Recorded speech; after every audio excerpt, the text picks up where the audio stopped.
1절부터 25절까지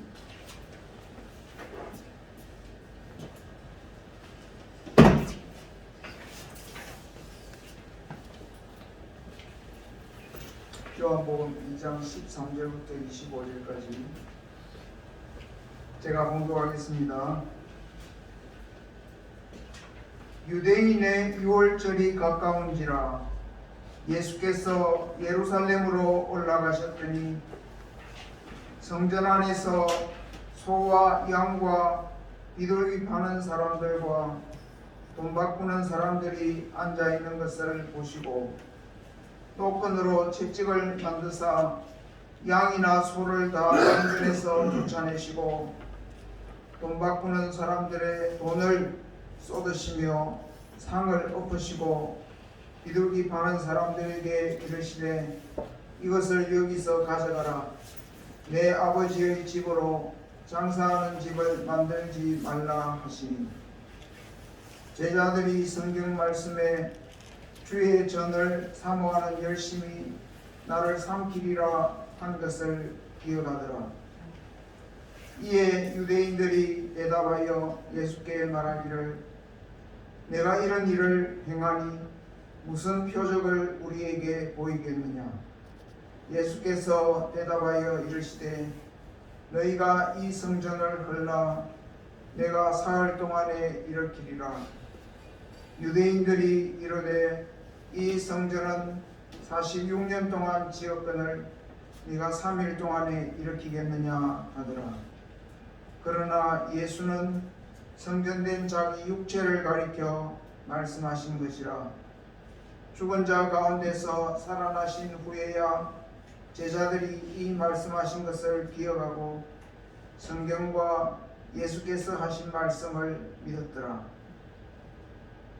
6월절에 예수께서 예루살렘에 계시니 많은 사람이 그의 행하시는 표적을 보고 그의 이름을 믿었으나 예수는 그의 몸을 그들에게 의탁하지 아니하셨으니 이는 친히 모든 사람을 아심이요 또 사람에 대하여 누구의 증거도 받으실 필요가 없었으니 이는 그가 친히 사람의 속에 있는 것을 아셨음이라.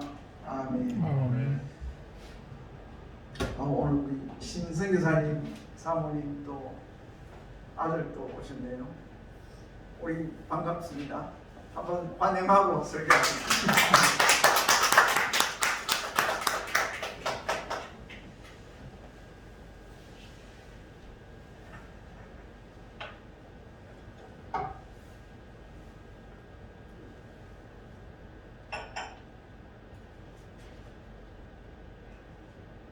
우리는 지금 요한복음을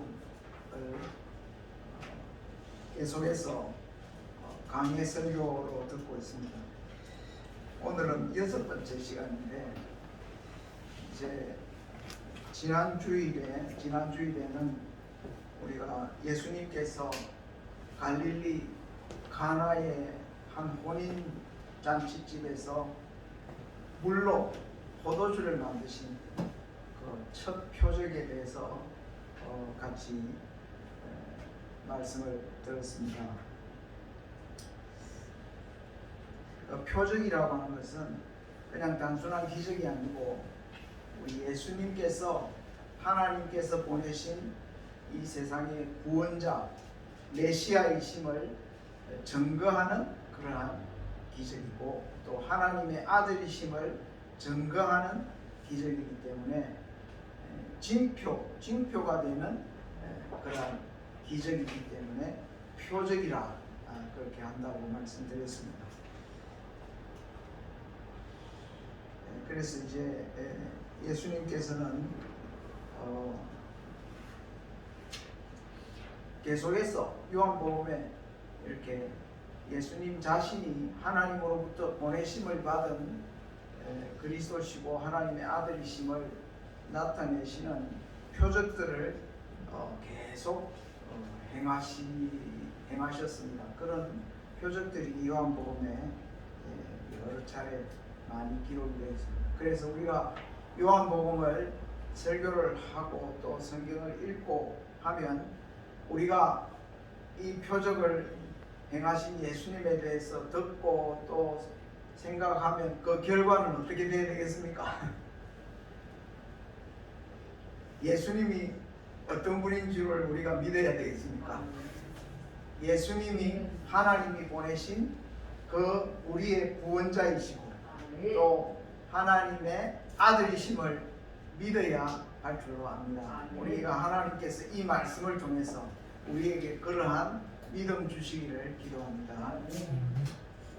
네, 오늘 또 우리가 읽은 말씀은 이제 우리 예수님께서 유월절을 맞이해서 유월절이 다가오자 제자들과 함께 예루살렘으로 올라가셨던 그 이야기를 쓰고 있습니다. 이스라엘 사람들은 매월 유월절이 되면 이렇게 원근 각처에서 예루살렘을 향하여서 모여들었습니다. 예루살렘에 뭐가 있기 때문이겠습니까? 예루살렘에 성전이 있기 때문입니다. 성전. 구약에서는 처음에는 이렇게 장막으로 이렇게 성전을 세웠지만은 다윗 왕이 준비해서 솔로몬 왕 때에 하나님의 성전을 지었거든요. 아주 아름다운 성전을 지었는데 그 성전이 나중에 무너지고 난 뒤에 이스라엘 백성들이 다시 이 성전을 지어서 예수님 당시에 그 예루살렘에 성전이 있었던 것이죠. 그래서 이 성전에 올라왔습니다. 성전으로 왜 사람들이 모일까요? 물론 절기이기 때문에 그 절기를 지키기 위해서 모여들었겠지만은 성전은 기본적으로 거기에서 제사를 드렸거든요. 제사는 왜 드렸을까요? 우리가 하나님 앞에 감사할 때도 제사를 드리겠지만 기본적으로는 우리가 하나님 앞에 우리가 죄인이잖아요. 죄인이기 때문에 우리의 죄를 사하고 용서받기 위해서 하나님께서 짐승을 희생으로 삼아서 그 피를 흘려서 하나님 앞에 제사를 드리도록 하였기 때문에 성전으로 이렇게 모여서 하나님 앞에 제사를 드리고 죄사함을 받아서 하나님 앞에 기도도 하고 또 예배도 드리고 이렇게 했던 것입니다. 그런데 우리 예수님께서 예루살렘에 도착해서 성전에 가보시니까 성전에서는 희한한 일들이 벌어지고 있었습니다. 제사에 쓰일 그 소와 양들을 파는 사람들이 성전 안에까지 들어와 가지고 매매 행위를 하고 있었고요. 또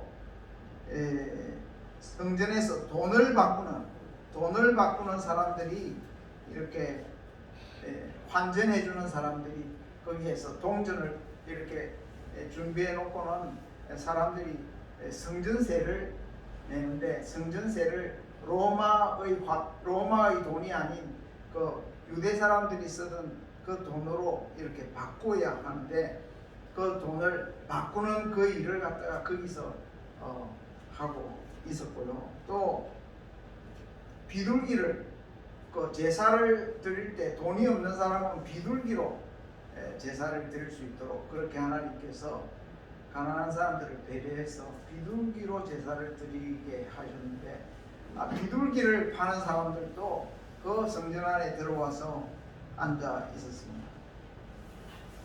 그러니까 그 성전이 어떠했겠습니까? 제사를 성전에 이렇게 절기를 맞아서 온갖 각처에서 다 모인 사람들이 와글와글한 데다가 또 성전 안에 소와 또 양과 또 이런 그 비둘기 파는 사람들이 분주하게 얼마나 번잡스러웠겠습니까? 그런데다가 돈을 바꾸는 사람들은 또 줄을 서가지고 줄을 섰는지 모르겠지만 거기서 돈을 바꾸고 하고 있고 얼마나 참 이렇게 정신이 없는 그러한 시장 바닥 같은 그런 분위기였죠. 그래서 우리 예수님께서 그러한 그 성전의 모양을 보고는 예수님께서 노건으로 채찍을 만드셨다. 손수 나사렛에 계실 때 여러분 노건 꼴 줄 아십니까? 나는 도시에서 자라가지고 노건을 전에 한번 새끼를 한번 꼬아봤는데 잘 안 되더라고요 그게. 그래가지고 한번 해보다가 말았던 기억이 나는데 예수님께서는 아주 노건을 잘 꼬으셨던 것 같아요. 그 노건으로 꼬아가지고 채찍을 만드셔가지고 소와 양을 거기서 쫓아내시고 그 다음에 비둘기 파는 자들에게는 이것을 비둘기 파는 자들은 비둘기를 쫓아내면 비둘기 날아가 버리면 나중에 잡지도 못하잖아요.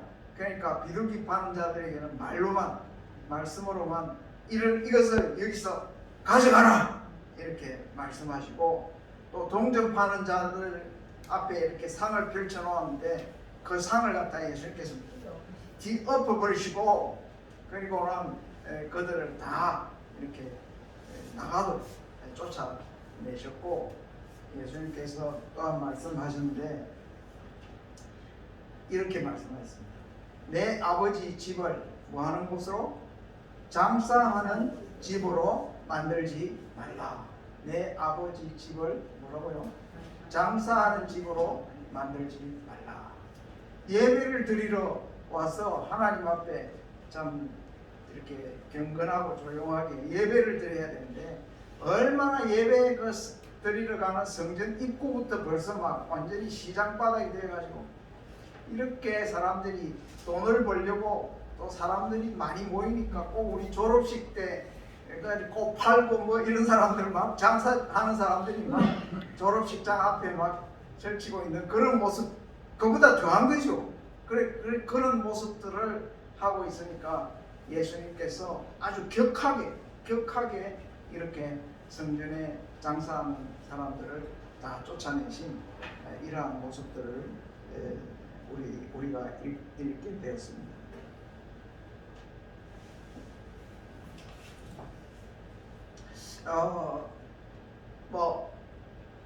늘 그런 일이 있는데, 이제 우리 하나님의 이름을 빌려 가지고 자기가 돈을 벌고 자기 유익을 챙기는 이러한 장사치들이 그 교회 안에도 교회 주변에도 이렇게 언제든지 있어 왔습니다.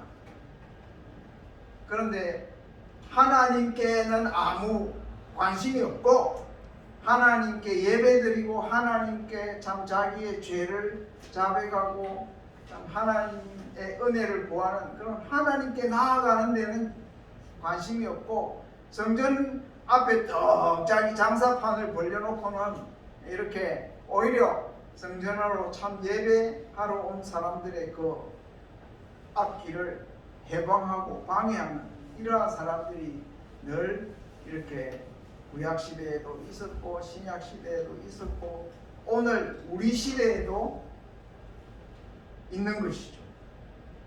그래서 어떤 사람들은 교회에 갔더니 교회는 무슨 돈이나 밝힌다 막 이런 말을 하는 사람들이 있는데, 그분들이 잘못 알고 또 그렇게 오해하고 그렇게 말하는 경우도 있겠지만, 또 어떤 때에는 교회가 하나님 앞에 참 예배하고 하나님의 은혜 안에 서로 참 이렇게 참 평안을 누리는 그런 곳이 아니고 서로 막 돈을 밝히고 자기의 유익을 먼저 구하고 그것 때문에 서로 다투고 싸우고 이런 모습들이 어떤 사람들에게는 굉장한 걸림돌이 되는 그런 일들이 있을 수 있다 하는 것입니다. 그런데 우리 예수님께서 하나님의 집, 곧 성전에서 그러한 일들이 벌어지는 것에 대해서 굉장히 여기 행동들을 보면은 굉장히 격렬하게 노건으로 채찍을 만들어서 막 그런 사람들을 때리면서 아마 사람을 때리지는 않으셨겠죠. 그렇게 막 이렇게 쫓아내시는 그러한 모습들을 볼 때에 우리 예수님께서는 그 성전다워야 하는데 이렇게 시장바닥처럼 된 이 사실에 대해서 굉장히 마음에 아파하시고 노여워하셨다 하는 것을 우리가 알 수 있습니다. 그래서 예수님의 제자들이 예수님의 그러한 모습을 보고는 성경 말씀이 생각이 났습니다. 어떤 성경 말씀이 생각나느냐 하면 시편 69편에 있는 말씀인데,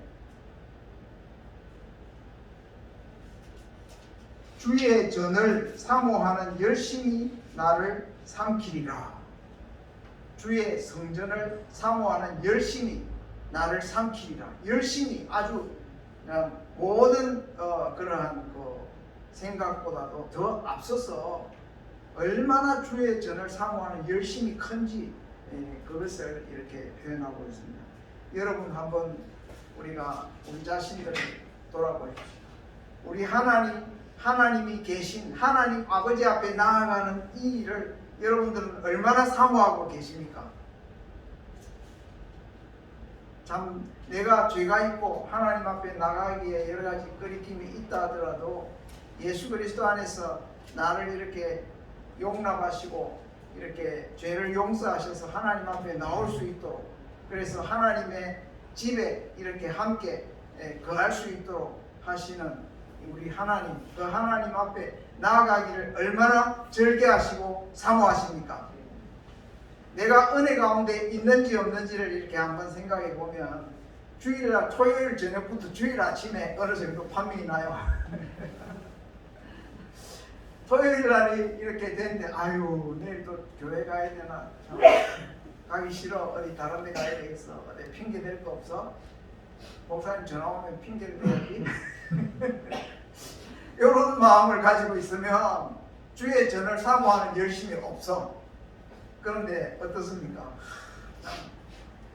주일이 되기 전에 하나님 앞에 예배드리기 위해서 토요일에 시장도 다 봐놓고 어지간한 주일에 일어날 수 있는 일들을 될수 대로 피하고, 일도 피하고 하여튼 번잡한 일도 피하고 약속도 피하고 어떻게 하든지 주의 전을 사모해서 하나님 앞에 나아가서 함께 예배드리는 그 시간을 기다리고 하는 이러한 마음이 우리에게 있다면 참 우리가 주의 전을 사모하는 열심이 우리에게도 있다 이렇게 말할 수 있겠죠. 그런데 우리 예수님은 그 주의 전을 사모하는 열심이 자기를 삼키리라 하신 이 예언의 말씀대로 이렇게 성전에 가셔서 이런 모습을 보고는 너무 이렇게 마음이 아프고 노여워서 이러한 격한 행동을 하시고 성전을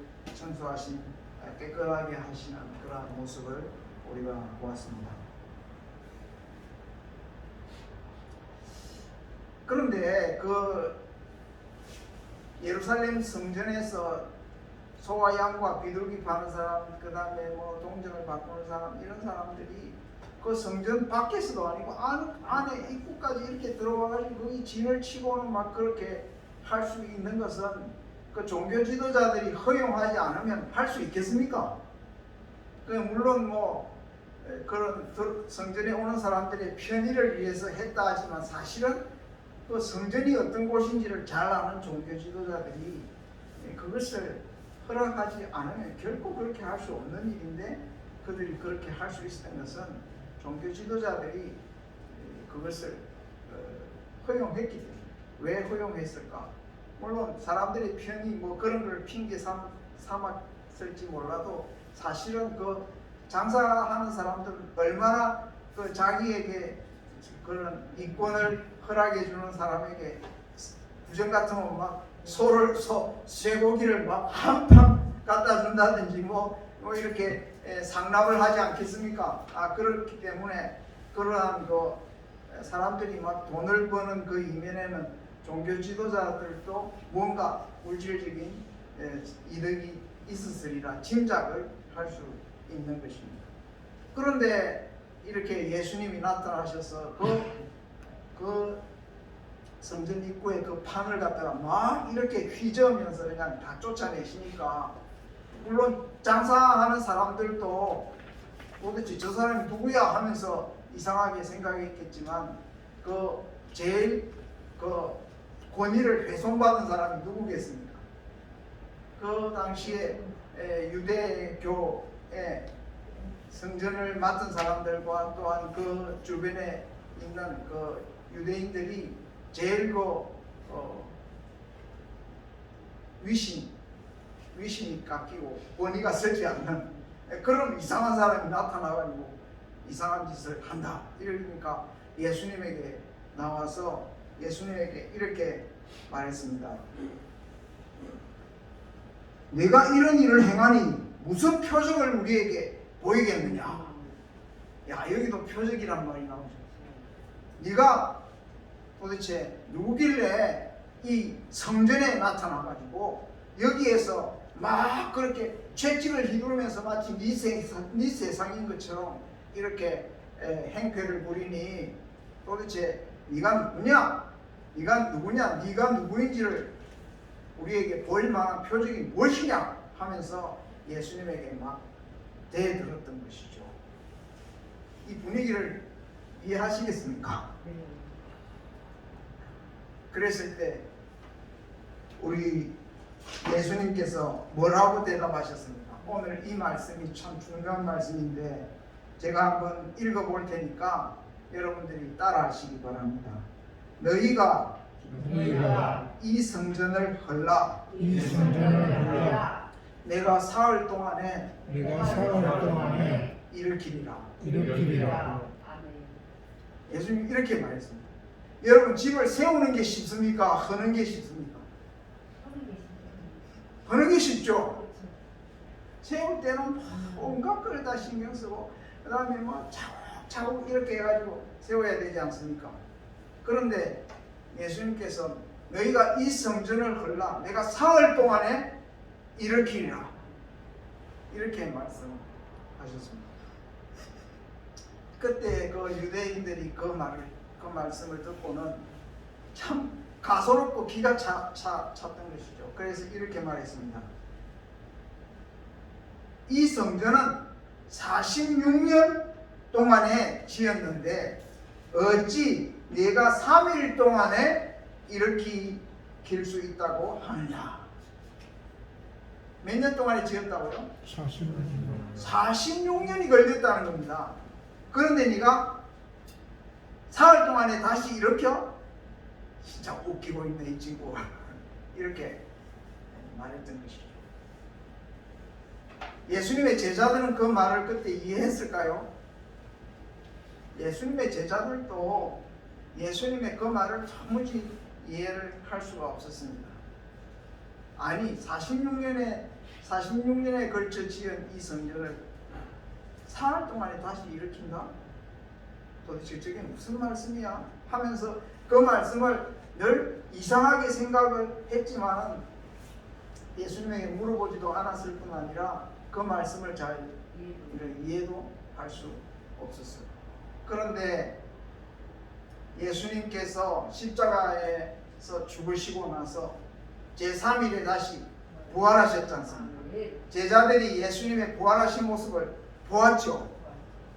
그리고 예수님이 부활하신 후에 40일이 되던 날 성령이 오셨죠. 성령이 오셔서 제자들에게 참 이렇게 능력을 주셨는데, 성령이 오셔서 이제 예수님이 살아계실 때 또한 이 성천하시기 전에 하신 모든 그 표적들과 그 모든 말씀들과 그 행위들을 성령께서 이렇게 기억나게 하시는데 그 예루살렘에서 예수님께서 이 성전을 헐라 내가 사흘 동안에 다 이렇게 세울 것이다 이렇게 말씀하신 그 말씀이 생각이 나면서 그렇구나. 예수님이 그때 말씀하신 이 성전이라고 하는 것은 예루살렘에 세워져 있던 그 성전을 말하는 게 아니고 자기 육체를 가리켜서 이 성전이라 하셨던 것이로구나 하고 깨달았다는 거예요. 하고 깨달았다는 거예요. 자, 그러면 예수님의 육체가 과연 성전이라 할 수 있습니까? 이 이스라엘 사람들은 죽었다 깨어나도 사람의 육체가 성전이 될 수 있다 하는 것을 생각해 볼 수가 없었던 것이잖아요. 기상천외, 도무지 상상할 수 없는 그러한 말씀이죠. 그런데 요한복음에 우리가 처음부터 우리가 읽었던 말씀은 뭡니까? 태초에 말씀이 계시니라. 이 말씀이 하나님과 함께 계셨으니 이 말씀은 곧 하나님이시니라. 그 다음에 14절에 말씀이 육신이 되어 우리 가운데 가시네. 우리가 그의 영광을 보니 아버지의 독생자의 영광이요 은혜와 진리가 충만하더라. 그래서 우리 예수님은 이 세상에 마리아의 몸에서 이렇게 태어나셨는데, 그래서 예수님도 육체를 가지고 계셨죠. 예수님 가지신 그 육체는 무슨 이렇게 남자와 마리아 사이에서 난 것이 아니고 성령으로 나신 그 몸이신데, 그 몸에 그 몸이 하나님이 계시는 성전이었다 하는, 즉 말씀으로 이 세상에 오셔서 우리 가운데 육신으로 계신 그분에게 하나님께서 늘 함께 계셨답니다. 성전이 기본적으로 뭡니까? 하나님이 계신 곳, 하나님의 영광이 있는 곳, 하나님이 거기에 계셔서 우리와 함께 하시는 그곳, 성전이죠. 그래서 예수님의 육체가 성전이라고 말씀하셨는데, 그 육체로 우리 죄를 위해서 십자가에 못 박히시고 우리를 위해서 피를 흘려주시고, 그래서 마치 성전에 올라가는 사람들이 소와 양이나 비둘기로 제사를 드렸듯이 예수님은 친히 자기 몸으로 제물이 되셔서 단번에 우리의 모든 죄를 속하시는 제사를 드리셨죠. 진짜 성전은 곧 무엇입니까? 예수님의 육체이셨던 것입니다. 얼마나 감사합니까? 그래서 예수님께서 다시 죽으셨다가 다시 부활하심으로써 영으로 부활하신 것이 아니고 몸으로 부활하셔서 하늘로 승천하시고 지금 하나님 보좌 우편에 계십니다. 지금도 우리가 하나님 앞에 나아갈 때에 누구의 이름으로 나아갑니까? 예수님 안에서 예수님의 이름으로 하나님 앞에 나아가고, 예수님께서 친히 대제사장이 되셔서 우리의 모든 허물과 죄를 하나님 앞에서 중보하시고 우리를 용납하시고 용서하십니다. 우리가 예수님 밖에서 하나님 앞에 예배 드릴 수 있습니까?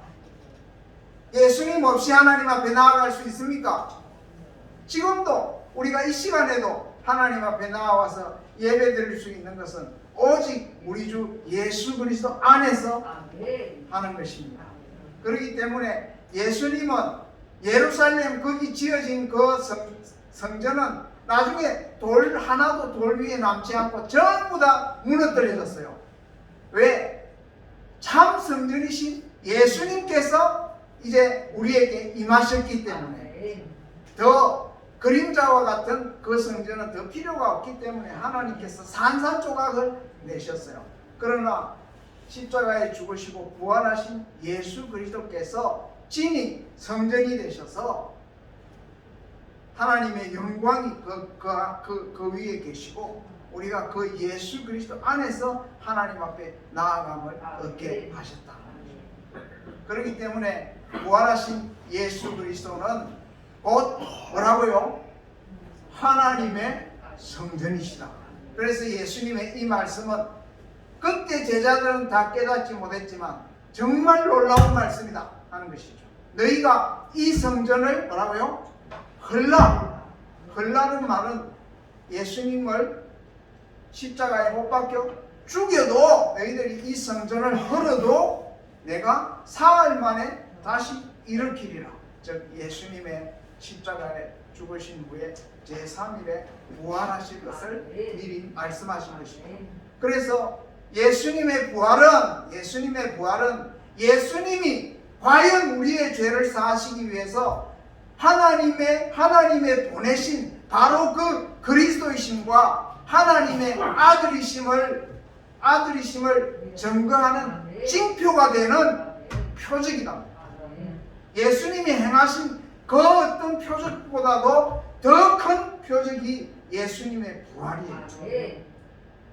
그러므로 예수님의 부활을 믿는 자들은 하나님이 우리를 구원하시기 위해서 보내신 하나님의 아들 그리스도이심을 믿게 되는 것입니다. 예수님의 십자가의 죽으심과 예수님의 부활을 믿습니까?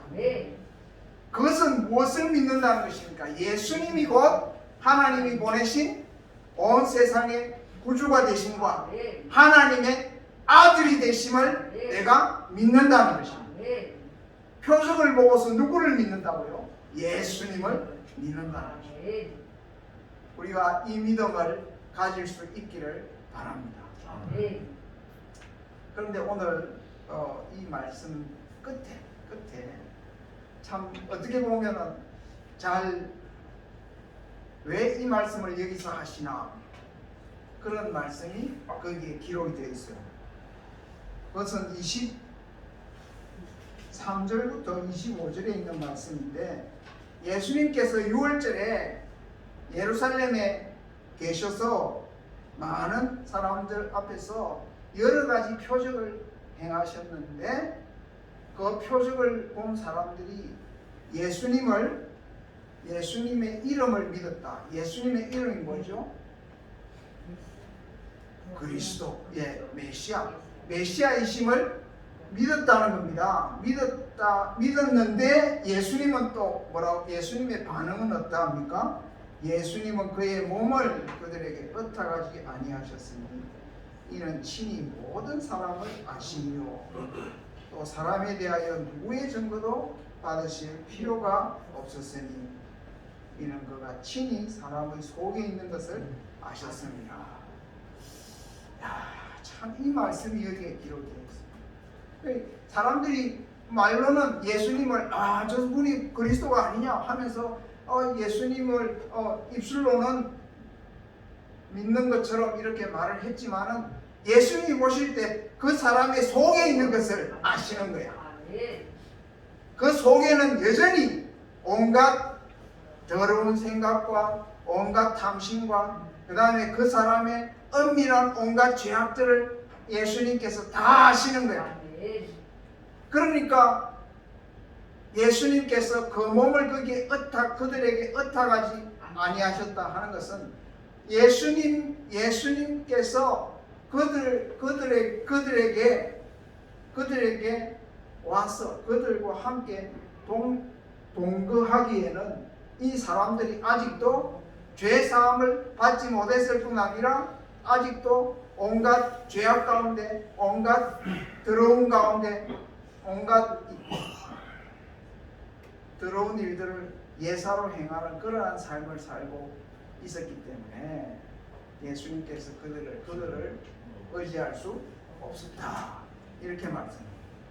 그리고 그들이 예수님을 메시아가 아닌가 이렇게 믿었다 하더라도 예수님은 그런 사람들의 증언을 하나도 필요로 하지 아니하셨다 이렇게 말씀합니다. 그런데 예수님이 십자가에 죽으시고 부활하신 후에 성천하시고 그리고 나서 약속하신 대로 예수님을 그리스도요 하나님의 아들로 믿는 사람들에게 예수님께서는 약속하신 대로 누구를 보내주셨습니까? 성령을 우리에게 보내주셨어요. 성령을. 얼마나 놀라운 일입니까? 그래서 우리같이 죄로 더러워진 부패한 우리 인생들에게 하나님께서 회개하게 하시고 예수의 이름으로 죄를 사해 주셔서 우리를 의롭다 하시고 하나님의 거룩한 영이 우리에게 오셔서 우리에게 내주 우리에게 거하시는 놀라운 일이 우리에게 일어난 거예요. 그때는 그럴 수 없었지만 예수님이 십자가에 죽으시고 부활하시고 성령을 보내주심으로써 이제 예수 믿는 사람은 죄사함을 받을 뿐 아니라 성령이 오셔서 우리와 함께 하시는 성령의 전이 되게 하셨다. 감사하죠. 감사하죠. 그래서 우리가 비록 부족하고 참 허물이 많고 죄가 많은 사람들이지만 예수의 이름으로 우리를 다 깨끗하게 씻으시고 하나님의 거룩하신 영이 기꺼이 우리에게 오셔서 우리와 함께 하시고 우리를 사하실 뿐 아니라 우리를 진리의 길로 인도하시고 우리의 삶에서 우리의 모든 아픔과 참 상처들을 싸매시고 날마다 새롭게 하시는 우리 주 성령께서 우리와 함께 하시는 것입니다. 그래서 우리같이 이런 깨어진 질것 같은 우리도 우리 하나님을 모시는 성전으로 지어져 가고 있는 거예요. 우리 등대교회가 이러한 성전으로 지어져 가야 되겠습니다. 올 때마다 하나님의 영광이 가득한 하나님의 성전으로 날마다 새로워지고 지어져 갈 수 있기를 바랍니다. 그리고 우리가 어디에 있든지 우리가 흩어져 있어도 우리 주님을 모시고 성령을 모시고 함께 살아가는 저와 여러분들이 다 되시기를 바랍니다. 아멘. 얼마나 감사합니다. 그래서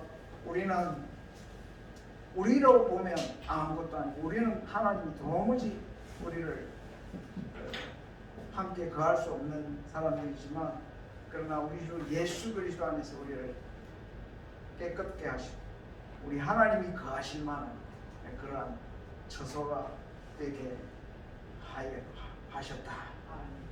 이 말씀을 우리가 감사함으로 받을 수 있기를 바랍니다. 찬송하겠습니다.